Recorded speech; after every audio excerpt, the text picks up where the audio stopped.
Traditionally, the main attraction of an RPG is combat and storytelling. But what's left if you take away just about everything but crunching stat numbers and filling in the map? You get Loop Hero, a strange combination of idle game auto battler with roguelite deck building and puzzly tile placement. This exploratory experiment has such a buffet of synergies and clever strategies that it's easy to lose track of time while playing. Escaping its grasp becomes easier after a successful run, though. Once its stat building puzzles are solved, there's not much more to it.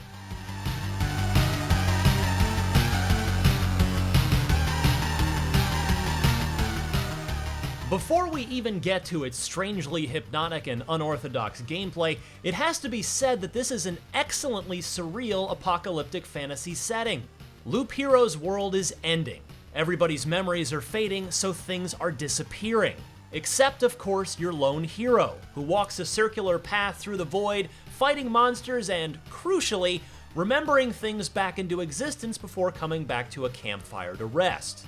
It's a delightfully unsettling, disorienting place where even the elaborate pixel art portraits of its bad guys aren't sure what's going on. Each expedition starts with an empty path. In those first few minutes, you won't do much, quite literally, as battles are hands-off. Once you're in a fight, your fate is controlled by your and your enemy's attack speed, defense, and damage stats, among others, with a dash of whether or not the percentage chance gods give you more crits, counters, and evades than the other side. This even goes for boss battles. It's very strictly your stats versus theirs. But Loop Hero soon gets you occupied and challenged, and this is where the ability to pause the automated walk between battles becomes essential.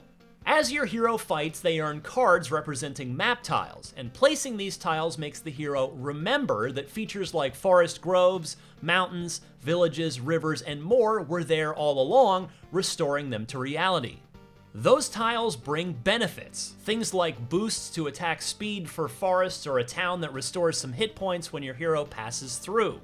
They also have vital trade-offs. Beasts inhabit the woods, vampires come down from their castles, fishmen emerge from rivers. That balancing act between adding useful tiles and not overwhelming your hero with new enemies is one of the best challenges in Loop Hero.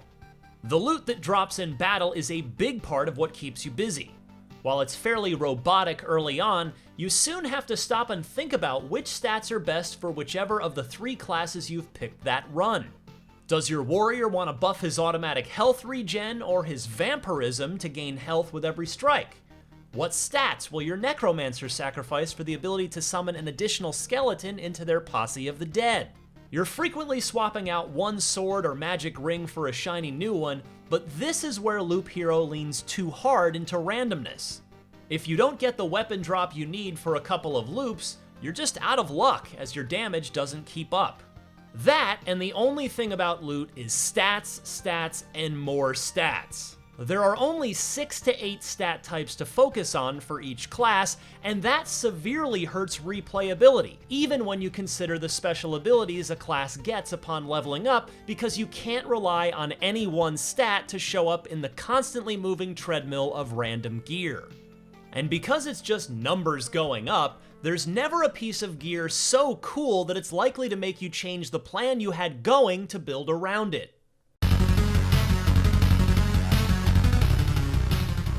The choices you actually control are instead in Loop Hero's roguelite style progression between expeditions, when you choose which of your unlocked map tiles to bring in your deck. They're interesting choices because tiles relate to each other by synergizing into new forms. For instance, a 3x3 cluster of mountains will transform into a huge peak, and a town will give you more health if you place wheat fields adjacent. Much of mastering Loop Hero is about searching out these bonuses, deciphering the way they could benefit you, and figuring out the optimal combination of terrain for each of the 3 hero classes. It is a remarkably simple set of rules, and that's a big part of what's great about Loop Hero. Place tiles, get loot, equip gear, go to camp, repeat. At the same time, that simplicity wears thin over time. There's a certain amount of grind you have to do in order to make larger progress. Because each time the loop takes your hero to the campfire, you can retreat back to your camp with all of your gathered resources, as opposed to losing most of them if you die or retreat mid-loop.